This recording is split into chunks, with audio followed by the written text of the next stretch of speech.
Hello everyone, Bashar here. So, if you've been following the stream lately, you know that I've been working on a warrior on and off. Finally, I was able to dedicate my whole attention, and finally, I think I got a pretty decent build. We are talking about tiers, guys, right? I have been putting it in titles and on the thumbnails. I would say this would be about A minus tier, right? Map clearing is good, right? It's good at map clearing, mapping. Mobility is not bad, above average. Bossing is again above average, but of course there are some builds that super that overtake this, right? There are better builds out there, aka lightning spear. What's good about this build is, guys, that you are very tanky, right? 90 elemental resistances, 75% block chance, decent amount of life, really decent amount of HP regen. Yeah, pretty good all around. So yeah, let's get started with the gems. Yeah, and I'll also say this out loud, right? Because I think it will be asked later on. If the video reaches 50 likes, I shall do a written guide on it as well. And I also have the same offer on the Deadeye Lightning Spear, right? I didn't say that in the video, so here I'm saying it out loud. Yeah, anyway, let's get to it. And first off, we have Mace Strike, we have Ancestral Call, Cold Infusion, Close Combat, Life Thief, and Soul Thief in here. You need to be careful with the blue and green gems because we will have very high strength and the other ones will not be very high. So intelligence and dexterity could become a problem. Of course, this could be counteracted by getting all stats on any of your items, all attributes. But yeah, normally that's the situation, right? Around 20 dexterity, around 20 intelligence, that's about it. So Boneshatter is our map clear skill in conjunction with Leap Slam. And guys, I tried to, keep this build simple. I just wanted to upgrade the leveling build into the end game build. But, if you recall from Season 0, we played a very similar build with a Titan, I think. The problem is you cannot do bosses, right? The old Leap Slam Boneshatter ploy just cannot do bosses, right? So you have to bring some additional stuff in. And I did push it as far as I could. It just doesn't work, right? We have to bring Earthshatter in.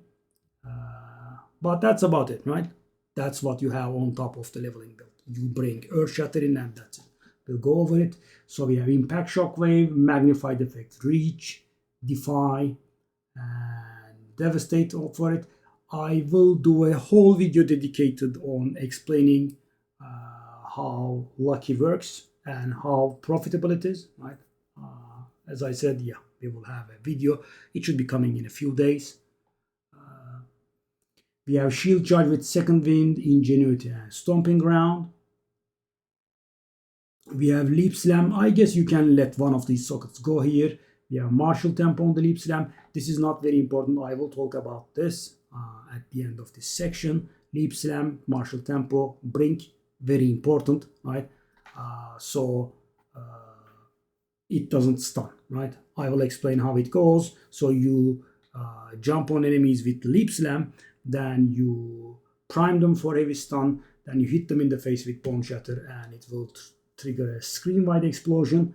And if Leap Slam actually stuns them, that's not going to work, right? So we want Leap Slam to deal a decent amount of damage and do stun build-up, but we don't actually want the Leap Slam to stun. You might notice that my Leap Slam is low, right? I did use a level 19 or Leap Slam. Terrible, right? It was killing the enemies. We don't want it, right? We don't want the Leap Slam to stun enemies, and we don't want Leap Slam to kill enemies. We want Leap Slam to deal a moderate amount of damage, so they are primed for stun, which we will get to, right? And we have Brink, Overpower, helps us with the stuns, Holy Descent, and Rage. I mean, I guess if you have to drop anything, you could probably drop Rage because this is a little bit luxurious. But thing is, with patch 02 Age, as you might know, the drop rate of level 20 skill gems and spirit gems have been buffed quite a bit. So I think this stuff is worth like 1/3, 1/4 of a divine now. So you could get a 5 socket level 20 gem with 20% quality for one divine, maybe even cheaper. So they are not that big a deal anymore. Infernal Cry with Enraged Warcry, Premeditation, and Tireless. Again, as you see, the level is low on purpose because we don't want the mana cost to go very high. I do have quality on everything. Seismic Cry, again, doesn't need to be very high level. We have Raging Cry, Dazing Cry, and Life Tap.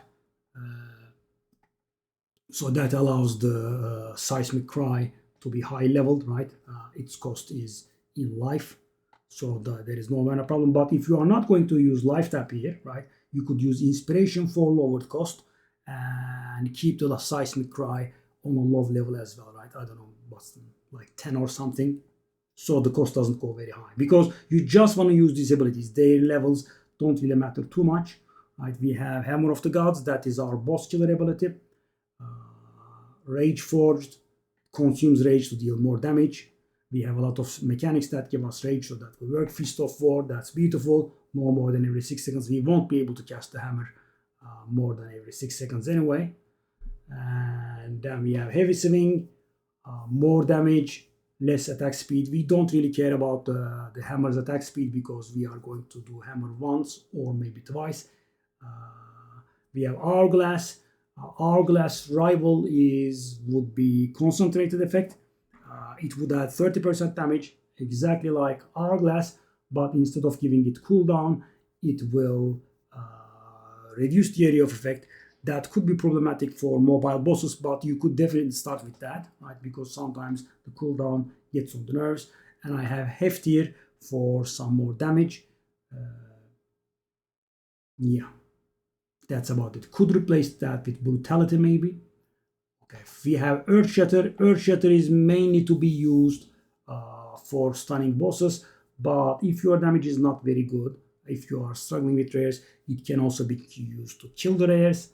We have Upheaval, Font of Rage, Splinter, Reverberate, and Aftershock. I would suggest not touching these gems at all. And then come our buffs, persistent buffs. We have 100 spirit from campaign, and I don't have any additional spirit, as you can see, right? I have just 100. The general approach is to go for 2 buffs and putting White Earth and Cannibalism in. Herbalism definitely would be good, right? More healing from the Life Flask. You could also go for Clarity maybe for more mana regen. That's not a very big deal. Or you could go for shock duration reducing stuff, or Deadly Herald if you have an amulet with spirit, right? If you have an additional source of spirit anywhere, right? So yeah, that would be what I went for. The Herald of Ash, Overwhelming Presence combination. So the other candidates are you could use Scavenge Plating, right? There's that. I tried Scavenge Plating, guys. The thing is, it doesn't work well with my 3 because in order to reach 75% block, we will be getting something that reduces armor. So it doesn't really synergize very well, sadly. I found Herald of Ash on Overwhelming Presence to be the best one. Herald of Ash helps with clearing, and Overwhelming Presence reduces enemy stun threshold, so we can land our stuns easier. And Overwhelming Presence will also help us big time in maps with monsters that have increased stun threshold, because even if you have a good weapon, if that increased monster stun threshold thingy gets amplified by your Atlas passives, it can border around like 200% if things go really wrong. And at around 200%, you might not be able to prime them for Leap Slam. That is terrible, right? shouldn't ever be happening, right? Leap Slam has to prime enemies for stun. And so what about this prime enemies for stun thing, guys? Prime enemies for stun, I will be doing a map to demonstrate. When you prime an enemy for stun, they will have a golden orb on top of their heads, right? You will see that. And those monsters will be primed for stun, so you hit them for Boneshatter, and you will get a screen-wide explosion. Another thing to notice is that Boneshatter has an extended melee range, so you can actually hit enemies that are a little bit far from you. +2 melee strike range, as you can see, right? And the two-handed hammer will also, two-handed mace will also have a decent range. So for example, I would probably be able to hit someone that's here, maybe a little bit further, right? So, I can just attack them like this, and I will still trigger the shockwaves. So one thing I was going to mention is, guys, you can take the martial tempo out of Leap Slam and put it in Earthshatter. The Earthshatter is a little bit slow, and you want to cast many of those. So, and thing is, you will be getting more out of the martial tempo when you put it in Earthshatter. So, for example, let me demonstrate. My Leap Slam is 1.03 seconds, and I take it out, and it goes up to 1.11 seconds. So I gain 0.08 seconds on the Leap Slam. If I do it in Earthshatter, though, and Earthshatter is 0.71 seconds, and I put it in, and it goes down to 0.59 seconds, right? So I gain 0.12 seconds on the Earthshatter, I gain 0.08 seconds on the Leap Slam. So why do I use it in the Leap Slam? First of all, I like the supports I have in Earthshatter. I don't want to take any of them out. Second of all, guys, Earthshatter will be only used when bossing, right?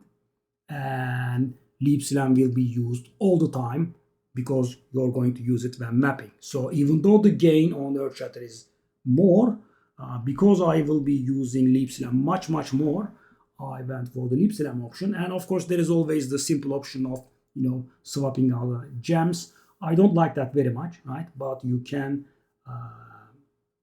swap out the gems, right? You can just take the Leap Slam out of because when you're bossing, you won't be leaping. There is that. So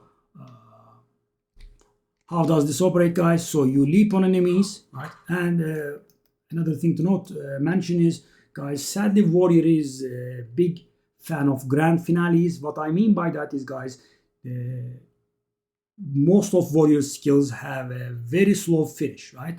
And you kind of don't want to, witness it all, so you want to skip it. So the idea is, guys, leap at the end of it.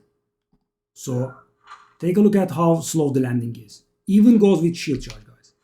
Oops, sorry. See, that's terrible. So what you can do, though, is, so I don't have to witness that slow thing, right? Even works with Boneshatter, guys. Boneshatter hits at the very beginning of its animation. So, guys, this is enough to hit, right? And I can just roll. So I can do this, right? And that's about it. So mana is a problem because we will be getting some passives that reduce our mana, and we don't have any intelligence to begin with. And before that, let me just say a word about attributes, because I have a tendency to skip attributes in the guide, sadly. So, guys, what we want is enough strength to equip our weapon, which we will be discussing about. And yeah, the weapon will require a lot of strength.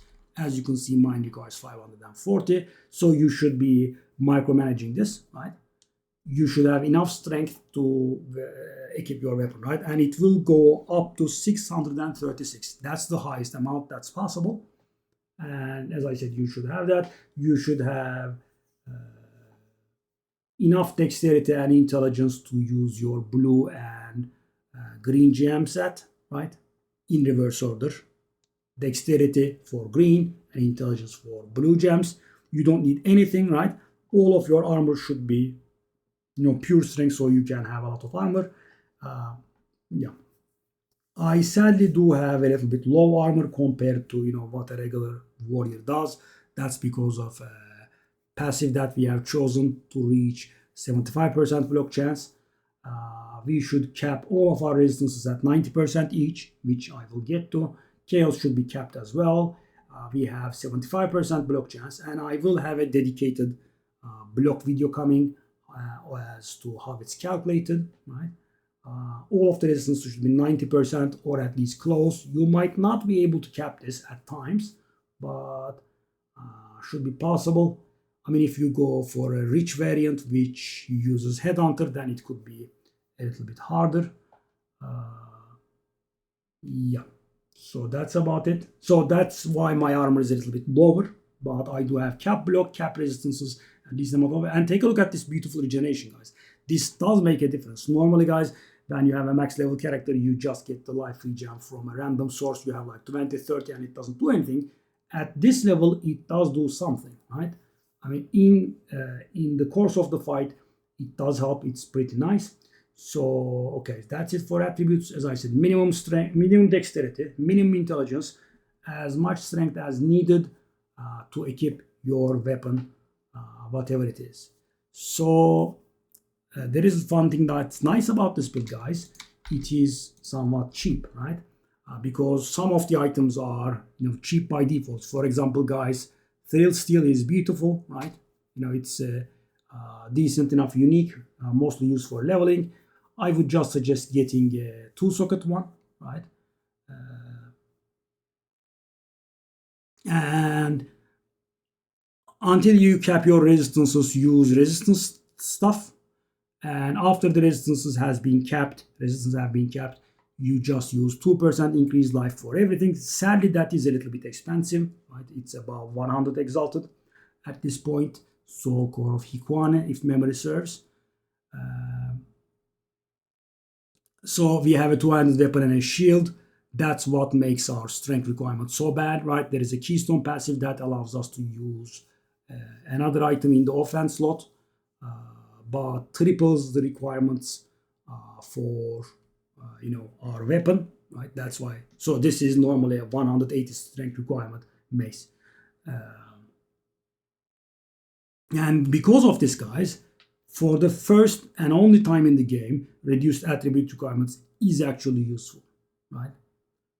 So, for example, pay attention there. I have 15% reduced attribute requirements. If I didn't have that, right, this item was going to require 636 strength, and that was going to be a nightmare for me, right? For suffixes, guys, the useful stuff is increased attack speed, melee skills, and attributes, but like strength. But in this case, reduced attribute requirements can actually be better, right? So keep this in mind.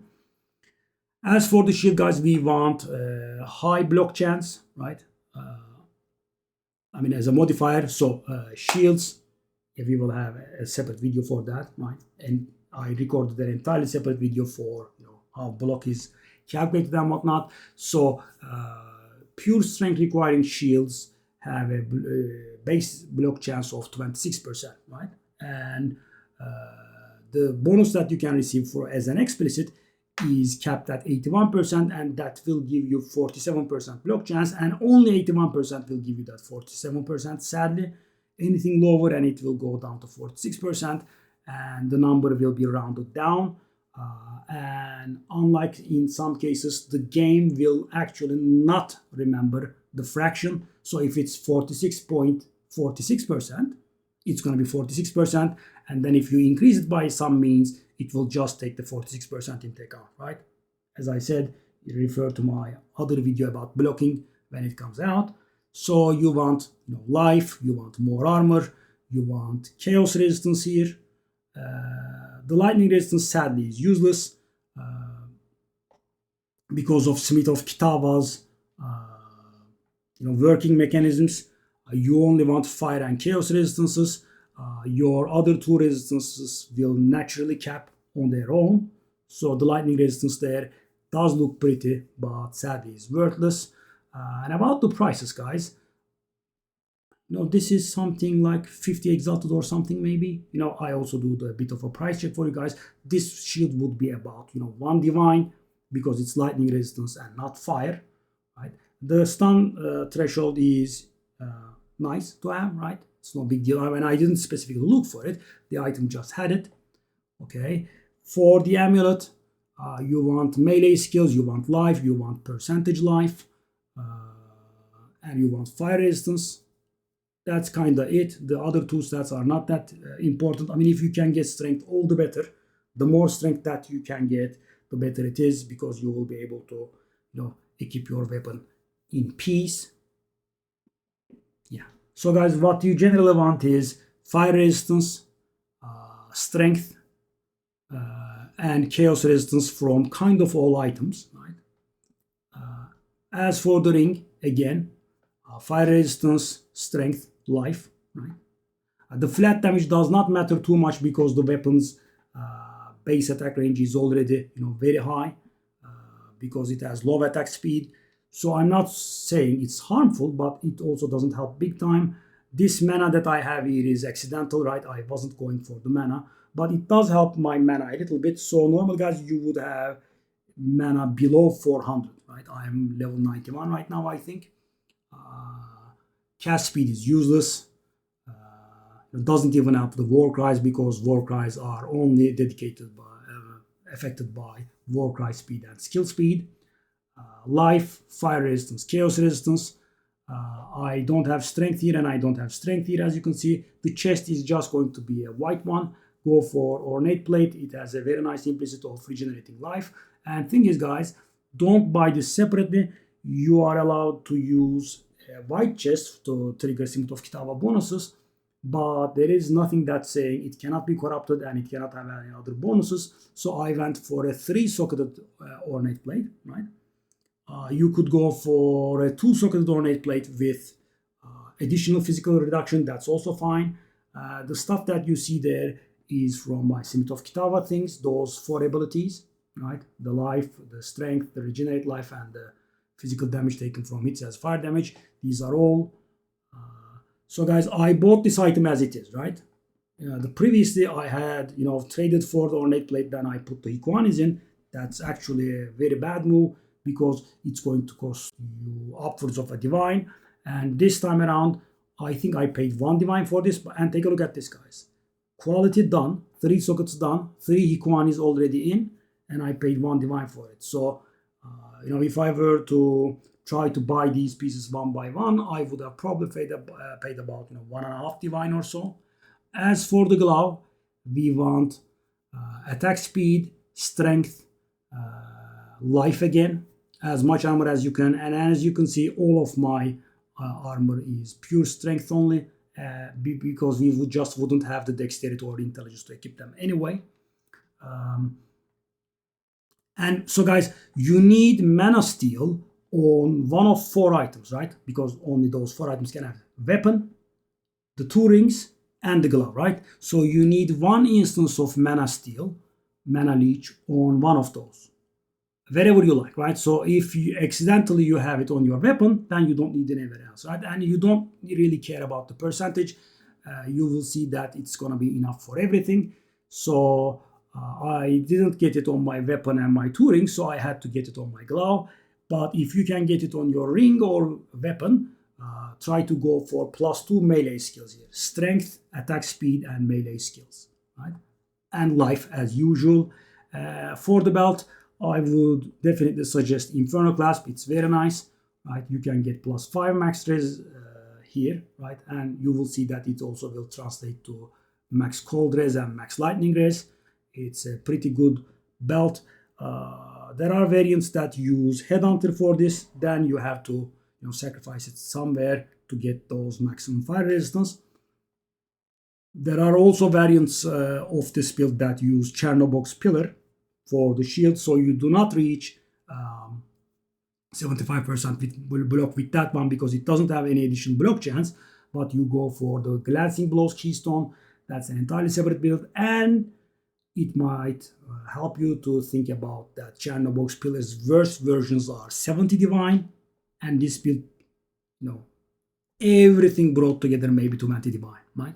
So, if you're going to go for that variant, it has to be an entirely different thing. And as for the boots, we definitely go for 35% movement speed, as much armor as we can, and fire resistance and strength and life, the classic, right? So yeah, that's about it for the gear. As for the flask, we want the highest restoring flask possible. You could go for an instant leech flask to dodge the, no recovery of life map modifiers, because that bypasses it. But the life that you get from cannibalism also will work there. The 2% life per kill. Your regen wouldn't work, but that would. As for the mana, just random life mana flask, we just don't care, right? The mana will go low, extremely rarely. And when that happens, you can just pop the flask and fill your mana. Charms are important, guys. So I would suggest from this point on, just always go for 3 charm slot belts, whatever build it is that you're playing, because they do a lot of work. So we have a lot of life, and therefore we have a lot of stun thresholds. So I am trying out letting go of the stun charm, right? And it is working, right? You'll see with your own eyes in a few. I do have a freeze charm. Even that might be not necessary, because we also have a very high ailment threshold, and we are very rarely getting any ailment, right? Let me just show you. My ailment threshold is, take a look at this, guys. And just take a look at your characters and compare with them, right? They would have about like 1,000 maybe, right? This character is very tanky like that, and you could replace this with the fire resistance charm. I think the unique fire resistance charm gives you maximum stacks of rage when you use it. So you are going to use it not for the charms effect, but the unique effect. As I said, the fire charm, when you take fire damage, it gives you maximum stacks of rage immediately. So that could be an idea. Slow charm, I like it, right? Because we are already not very fast. We don't like to get slowed down. So I use this one. We don't need the expensive unique slow charm, because we already have onslaught, right? They wouldn't stack and it would go to waste. And this is my tech, guys. So I like doing rituals. And sadly, the explosive pod stingy is terrible, right? I was tormented by it with my lightning spear, and now I'm also tormented by it on my warrior. So that is the final solution I have arrived at. I use the unique one. This can be found for 1 divine. What it does is, when you get hit by chaos damage, and I have 75% chaos damage, which means I will be taking 1/4 of a damage and preventing 3/4 of the damage, right? And what it says is the damage that's prevented is recouped as life and mana during the effect. 50% of the damage that you prevented is recouped as life. So guys, imagine I take a hit of, let's say, 6,000, right? And my resistance prevents 4,500 of it, right? And I take 1,500, right? The 50% of the prevented 4,500 is 2,250, and that is recouped as life, right? That's actually a lot of recoup, right? I mean, imagine it's more than half of my life. So that does help a lot with the, pods. I mean, unless you stand still and take like 3 pods in at one time, this does save you, because, this happened to me. I took a pod in, I hit some enemies, and then I put another pod in, and I didn't die, right? I actually was on full HP shortly afterwards. It's pretty nice, right? So that is my final tech. That's the final change I have made. Let's go over the skill tree. So there are a lot of variants for the skill tree, right? This is by no means, the absolute correct one, but that's what I went for. So a few things will now make sense. Shall I go on professional and make my sale? Yes. Yes. Sadly, guys, I'm sorry. These days we are not making a sale. So what? What does it want? I'll try it. Let's go over it. So guys, as for the Summit of Kitava Ascensions, we have, so this allows us to buff up our normal armor. So this allows us to wear only normal armor, but it does give it some properties. There are a lot of things here. So 5% life regen per sec, beautiful, right? 15% life, again, pretty useful. That's going to amount to about 500 life. and 20% increased strength. That is quite required to wear your weapon, right? The weapon's attribute requirement will only be reached like this. And it's also useful, right? It's going to give you life, it's going to give you damage from brute strength, etc. And finally, we have molten symbol. So this is pretty good, guys. So what it does is the 20%, 25% of the physical damage that we take is converted into fire damage. And thing is, guys, my fire resistance is 90%, which means I take 1,000 physical damage, and instead of being reduced by armor by 33% only, it gets converted into fire and it gets reduced by 90%. So I prevent 22.5% of that damage, right? It's beautiful. And the remaining 75% is reduced by 33%.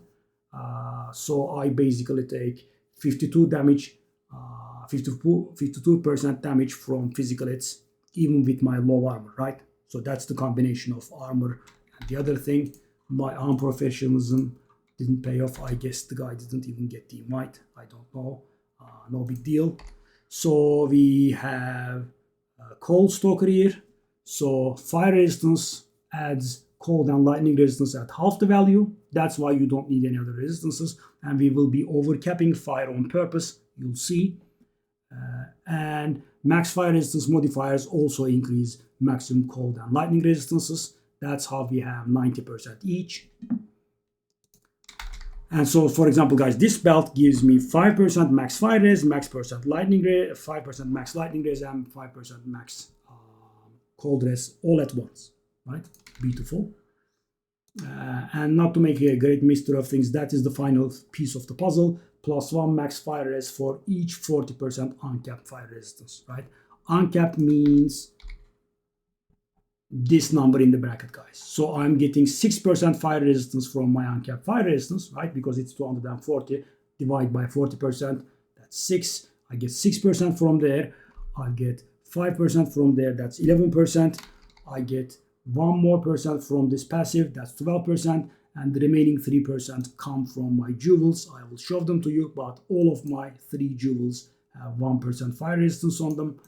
And that adds up to 15%, and that 15% then is converted to lightning and cold, right? So I have 90% all resist. Chaos is a little bit problematic, so I used a lot of whichever soul core it was. I forgot. Takati, okay, Takato. Yeah, that's the one. Yeah, so let's get into it. Okay, so I start off with this place so I can save a few points, right? Then we go Relentless, Life Regen, Strength, Increase Armor, all pretty nice stuff. We have Area Effect, we want a lot of Area of Effects. We have this one, these are pretty important to cap our block chance. Yeah, more block chance here. And then we go again, Area of Effect, Armor Break thingies. Skill Speed is pretty important. Skill speed, attack speed, it makes our build a little bit less clunky because we are wearing a two-handed weapon and are rather slow. These are more damage nodes. These are to meet the strength requirements. For just 2 points we get 33 strength. It's pretty good. We go for Resolute Technique, which allows us to never be evaded. So guys, why do we go for this with Warrior and no one else? The thing is, guys, we are wearing a slow weapon, right? We are using a slow weapon and we are dealing only a few hits once every second or something, and we cannot afford that one to be evaded, right? That's why. For example, with Deadeye, you just don't care because you are firing like 3 or 4 arrows per second. 1 or 2 of them gets dodged, big deal, right? The other 2 will hit and kill. So that's why we need this. That's our first keystone. Then we go for more AoE, etc. We go for this place. This gives us the aftershocks. It's pretty good.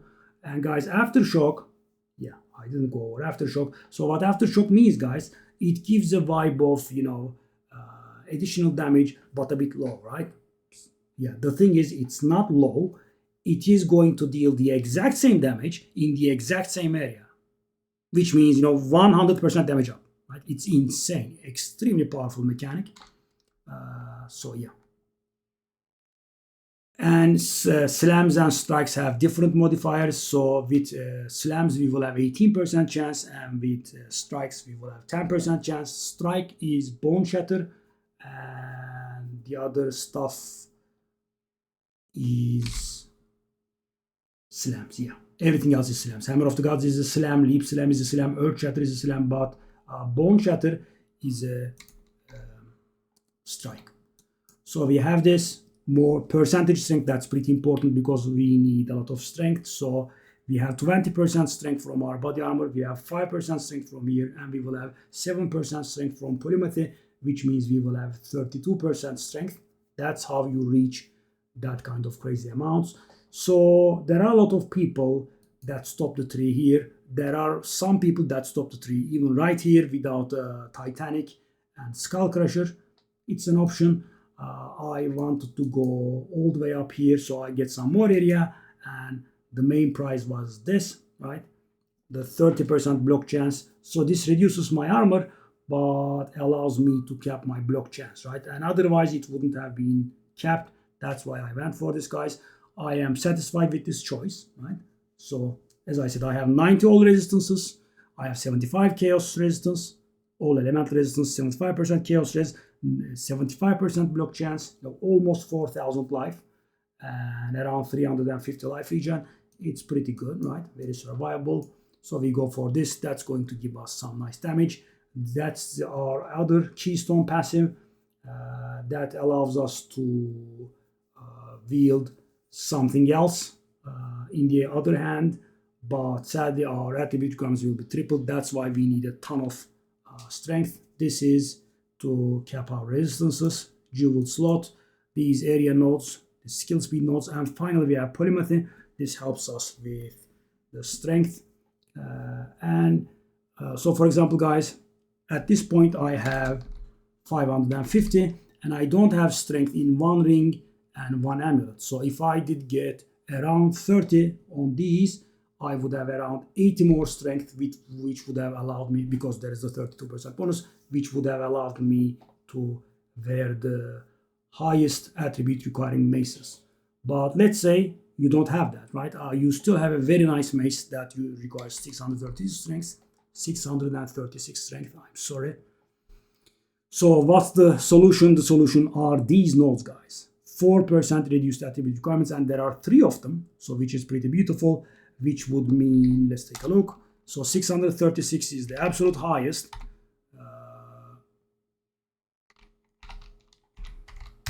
And if you get these 3 nodes, the requirement will go down to 560, which is quite manageable. I can just do it now by unspecking a few points. So for example, I can let go of this cluster, I can grab these 3, and I could grab a few strength nodes here, and that would be it for me, right? If I had a very, very good weapon. So about the weapon, you want as high damage as possible. The elemental damage I have here is a little less ideal because for building up stun, melee damage has a 50% bonus, and physical damage has also another 50% bonus, which is a multiplicative. So you will have a 225% modifier, but I have a lot of lightning damage and fire damage, as you can see. That is going to be a little bit lower, but this weapon came at a great bargain, guys. 900 DPS, right? And I think I got this for like 1 divine, and also had reduced attribute requirements. Very important because as we just discussed, if I had no attribute requirements here, this would have required 636 strength, which would have given me a lot of grief. So guys, what kind of mace would you want? If you can get it, Ironwood Great Hammer is the best, because as an implicit it has additional stun build up, but just like the Gemini bow, guys, they are very hyped and extremely expensive. I would just not suggest doing so. So for example, guys, for 10 divine, let's say you can get a good hammer, and the Ironwood Great Hammer version will be 30 divine. That much of a difference, right? There is no need. I mean, if you can get it, all nice, but if you can't, it's not the end of the world. We already have a lot of stun build up. Anyway, about the jewels, you want max fire res is a good idea. Gain 1 rage or melee hit, at least 1. Right? At least 1 of your jewels should have that. And gain rage on hit is also gain 1 rage when hit by an enemy is also good. And melee damage, mace damage, attack damage, global physical damage. These are all fine. Global physical damage is of course a little bit worse because it will not help your elemental damage from your mace. As you can see, I went for attack damage, mace damage mostly, right? And melee damage. Yeah, these are all around. Global physical damage is a little bit less good. You could get area of effect, but we do have a lot of area already. So at this point, I am triggering screen-wide shockwaves-ish or thereabouts. Okay, so mapping is simple, guys. As I said, you leap into the enemies, roll, Boneshatter, roll, leap, Boneshatter, roll, blah, blah, right? And to cover the distances, you go for shield charge. That's about it. Earthshatter can be used to finish off nasty rares if you are having problems with rares. And the Earthshatter spikes can be detonated by any Warcry, but you should use Seismic Cry because that doesn't go into cooldown, right? So as you can see, guys, for example, let me pick them up. See, it didn't go into a cooldown, right? The Infernal Cry will go into cooldown, so you should be using Seismic Cry. So how to do Seismic Cry, right? I also have to go over that. So the thing is, guys, we have 2 Warcries. So Warcries themselves don't really damage or do very little damage, but they empower the following attacks. So for example, what Infernal Cry does is it empowers and makes our attacks deal more damage. So thing is, what this does is, guys, so 5 power of enemies, right? Empowered attacks gain 35% of damage as fire damage per 5 power of enemies in range up to 150%. So I will have a power video coming in as well. But guys, unique enemies, aka bosses, right, have 20 power always. So you do this, right, because there is 20 power in range. We will be receiving a 140% damage bonus on our hammer, right? Beautiful. And Seismic Cry. So Seismic Cry is something that can be misunderstood. I did misunderstand for a while. So what you have to do is, guys, it feels like you have to inflict the heavy stun with the Seismic Cry, right? It has more stun build up, does a little bit damage. So the problem is that the damage is very little and it cannot inflict heavy stun. But the way it works is, when you do Seismic Cry in the presence of or if a heavy stunned enemy is in your presence, then it will work and it will empower your next attack. And you can tell about that by taking a look at Seismic Cry's icon, right? It will change into a 1, which means your next attack will be empowered, and it will also go into cooldown. So if you are not able to empower anything at all, right, as you can see, nothing happens. It doesn't go into cooldown, right? If it goes into cooldown and the icon changes, that means you have empowered your next attack. And what it does is, guys, it will make another Hammer of the Gods drop from the sky. So this is 130% damage up, and this is 100% damage up that are multiplicative. So this combo will increase your damage about 400 times. So you will be dealing, penta damage, right? 5 times the damage that you would be normally doing with this, right? So you put up the spikes, right? That's how you fight against bosses. You detonate them, the boss will get stunned. Then you do the Seismic Cry again, it will empower you. Then you do the Infernal Cry, and then you rain the hammer from above, right? And for the hammer to be able to be used, you need 20 glory. Glory is built up by heavy stunning enemies. I will have a video coming about that as well. It will be in the monster power video, but generally you would not need to use the hammer when mapping, right? In the worst case, you just do a few Earthshatter and explode that. That's it. Okay, let's do a map finally. I have been explaining long enough. Okay, there is a boss here. Okay, so what do we not like in maps? We don't like temporal chains at all, right? It slows us down. I mean, you can do those maps. We just don't like it, right? Monsters have stun threshold that could be annoying if your resistances are, if your damage is not enough, right? If you fail to, prime them for stun, that could get annoying. Okay, let's do this one. Okay, go. I did explain quite a bit, didn't I? That's how I roll. Okay, let's go. We also have Delirium. Oops. And see, beautiful Screamlight explosion. So that rare feels like surviving. There it is, as you can see, shattered. So the weird graphic, glitchy looking like thing, guys, is not a glitch. That's how Overwhelming Presence works. Sadly, its graphic is a little bit weird. What that means is their stun threshold has been reduced by Overwhelming Presence. Ooh, we have a Delirium boss. Haven't tried that. Okay. See. Okay, so we can do.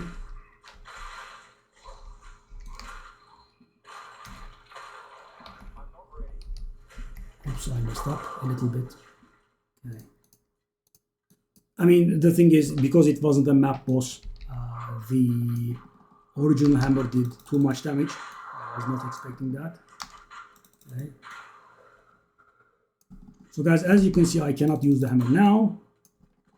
The glory is building up. The frame around the Hammer of the Gods is the amount of glory you have built up. And now it's ready again. So when you are a little bit squishy, right? I played the build like that quite a long time. You should try to not jump into a very high amount of enemies. They can stun lock you, right? Can get annoying.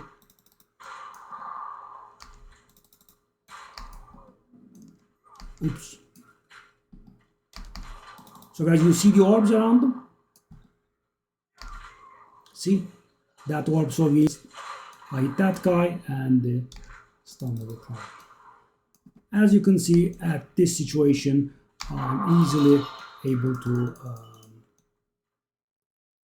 to get the magic ones. Rares most of the time I get. If I don't, they will maybe take another hit. And in the worst case, you can just do a few earth shatters, sorry. See, we got the rare. Yeah, you have to get used to this rolling, guys, otherwise the build will feel pretty clunky, sadly. I don't know why they did it like that. Every single skill has that clunkiness. Okay, so where do we go?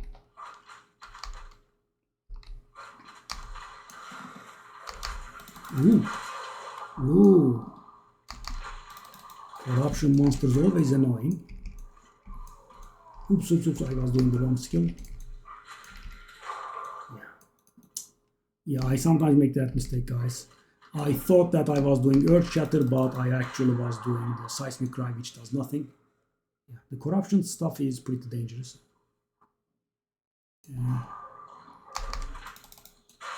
Yeah, that was the corruption rate that was giving us grief there. And as you can see, okay, let me just show you how tanky the build is. You see this, guys? I am almost able to tank this many monsters. Right? And a few less, and I would be able to tank them. Okay.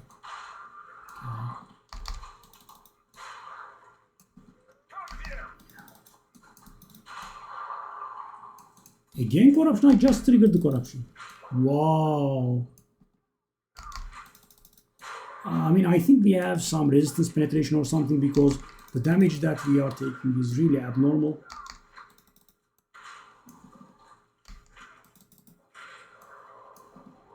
Oh god, the corruption guys don't give it a rest, do they? You have it? 44% resistance penetration. Yeah, that's why. Could tell. Okay. So let me do the earth shatters, guys. That's a nice little tactic. I corrupt them. Come out. See? Beautiful. Let me do the hammer. So one thing that's important, guys, the hammer itself is not able to build glory itself, right? So if you have a stun with the hammer, that's going to build 0 glory. You never want that, right? So I will just show you the tactic.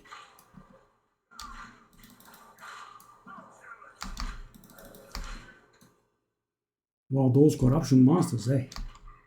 They were pretty nasty.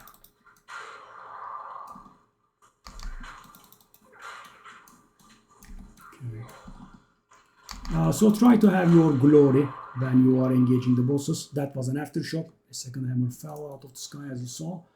So guys, glory, if you have not gained glory in the past 30 seconds, it will start deteriorating at 2 per, right? 2 glory per second. So you should engage the boss rather quickly.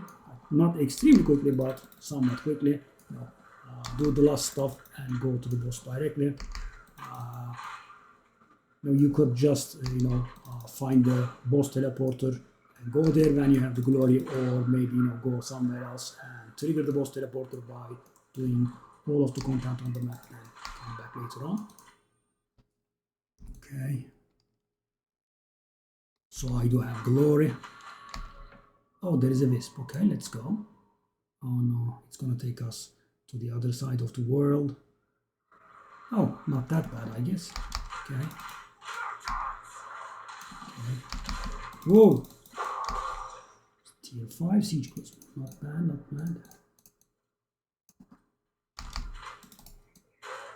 Okay, we do have... Oh, let me just do this actually. What did I... So guys, I wanna enter the boss. Well, maybe. Maybe I'll enter the boss without a hammer. Because guys, it can sometimes happen and I want to show it to you. Hopefully I won't die. Please don't laugh if I do. So some bosses are very annoying, right? The big ones, they have... the big ones have very high stun thresholds, so the boss fight goes a little out of proportion. Okay. Got that. Let me just go. Oh, it's that one. Ooh, this is annoying. Okay. Okay. Yeah, see? I lost access. Okay, this could be actually pretty dangerous, I think. She does a lot of slams.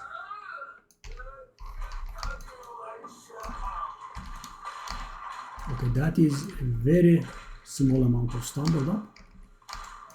Okay, that's better.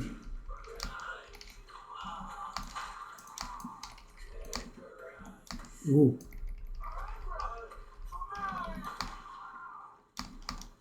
Oh.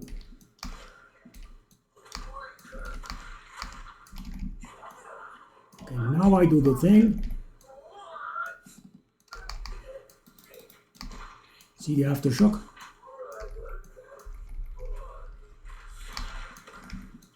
Whoa.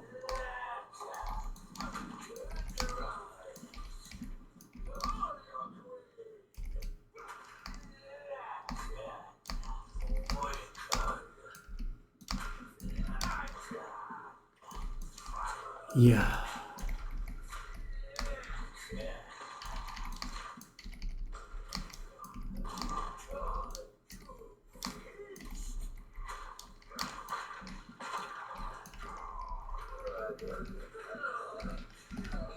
Oh, yeah.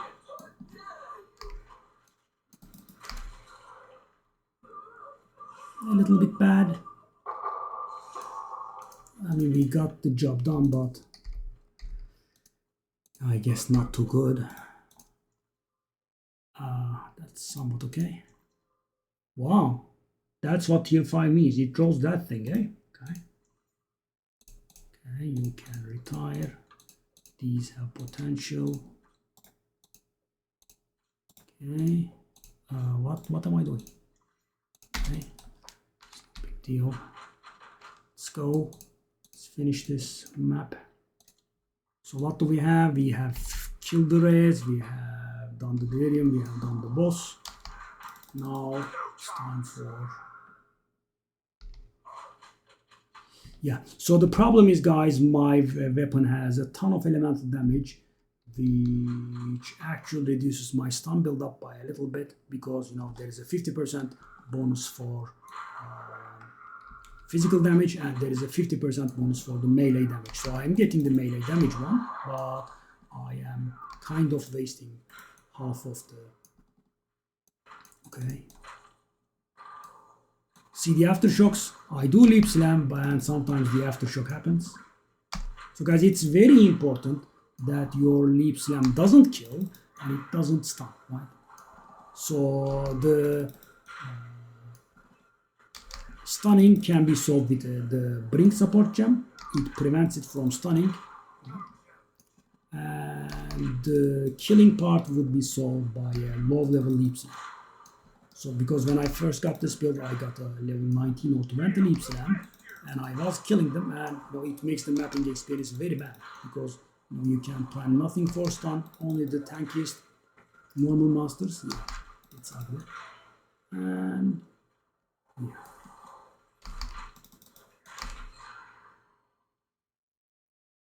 So guys, as I was saying, bossing is you put up the earth shatters, you explode them with seismic cry until the boss is stunned. After the boss is stunned, you do once more. I mean, you just take a look here that it should be in cooldown and empowered, right?